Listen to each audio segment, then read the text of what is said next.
Well, hello everybody. This is Mr. Mathwell, and we are looking at the Chapter 8 mid-chapter review, as you see here, and this is for the Foundations of Math 30 course. So if you need a little review time here, we're going to talk about radian measure. We're going to talk about sine and cos graphs. We're going to talk about the angles and yeah, just sinusoidal functions in general. So it's just going to be a quick few-minute video just going over this mid-chapter review. So one of the things you should know about is our radians, right? Radians are just a different way to measure the size of an angle. You're used to degrees, and if we look at this as a clock, see the clock, 1 to 12, okay? This distance right here, the angle that makes this distance from 12 to 1 is 30 degrees. And this is 90 from 12 to 3, see that? Well, in radians, halfway around is around 3. It's actually pi radians to be exact, and so that's 3.14 radians. And 360 degrees is about 6 or 6.3 radians. Okay?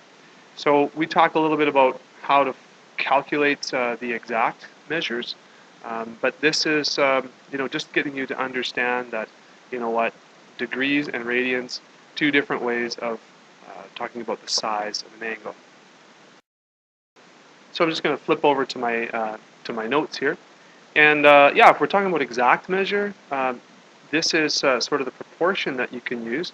180 degrees we know is pi radians, and if you're given a certain number of degrees and you're asked to convert to radians, or if you're given radians and you're asked to convert to degrees, this is the proportion that you can use. So let's say, just to test it out, let's say that we're given 90 degrees. Well, you put the 90 where the degrees is on this side, and then you simply solve for radians. So if you're unclear about that, how you do that is like this. You multiply radians to both sides to get rid of the radians down here. In fact, it kind of moves up here. So you have 180 degrees times the radian measure divided by pi equals 90. And then what you do is you multiply by pi. So it's like cross multiplying, remember? 180 degrees times the radian measure would equal 90 pi. And we'll use a decimal here, no problem. But now you divide by 180, both sides, and you get the radian. I'll just move over here. You get the radian measure equals, now 90 over 180 is 1/2. So you get 1/2 pi, or pi over 2. And in a decimal measure, we get out our calculator, we can calculate that. You just use your pi button. So on your calculator, everyone will have a pi button. It's a scientific calculator. Here's mine right here. So second function pi divided by 2. See that? Equals, so the approximate measure would be about approximately 1.57 radians. Okay, and so that's how you can convert to either, exact value, it's where you have pi in your answer, or approximate value, where you use a decimal. That was easy. Yeah, it was easy. Yeah, right. Okay, let's go back to our document. And you like that easy one, don't you? Yeah. Okay, so page 2. Okay, so here's the next thing we talked about. We talked about sine and cos graphs. Okay, so this is sine of x and cosine of x.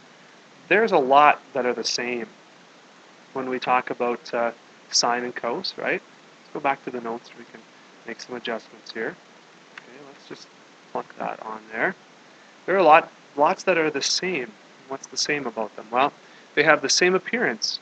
As you notice here, the shape, this sort of generally kind of up, down like a wave in the ocean. It's the same shape, exactly the same shape. What else do they have the same? Same amplitude. Remember, that's the distance from the midline to the maximum point, or from the midline to the minimum point. It's 1 unit for a regular sine and 1 for a cos. They have the same midline, which is the y equals 0. That's the middle line on both of them. They have the same period. So one complete cycle from here all the way up down to here, 360. The same from here. From this point all the way to that same point again, 360. Same period. And of course, they have the same max and min values, which are positive 1 and negative 1. What's different about them? Well, the difference is their y-intercept. And you can see that in the graph here. The sine has a y-intercept right here of 0. See that? And the cosine has a y-intercept of positive 1. All right, so if you're looking at this, the y-intercept, that's what's different. Very, very different.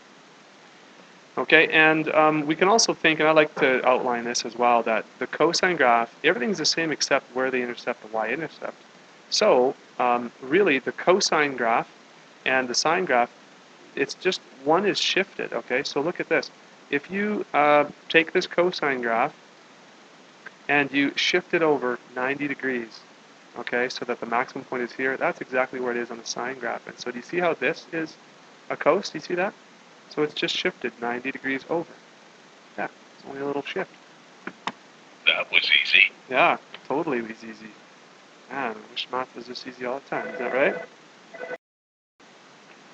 All right, so the next little bit of review that we should know here is how can we determine the characteristics of a sinusoidal function from its graph? So if we're looking at a graph right here, how can we tell things like, I don't know, the amplitude?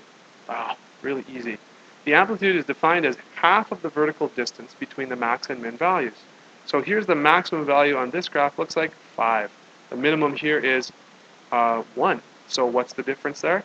Well, that's 4. And half of 4 is 2. So 1, 2 is our amplitude. That was easy. Yep. The equation of the midline. If you have, you want an equation of the midline, that's the middle line. Here's a formula for it.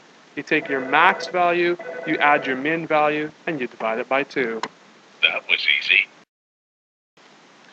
All right, so the period is the other thing that we need to take a look at here. It is the horizontal distance between any two consecutive max points or min points, or any midpoint here. So this one to the next start of the wave. It is easiest though if you take a look at the max point to the next max point. That is super easy to identify. So in this case, we have an x value of 2, and the next x value for the next max point is 4. So guess what? The period of one complete cycle is 2 units.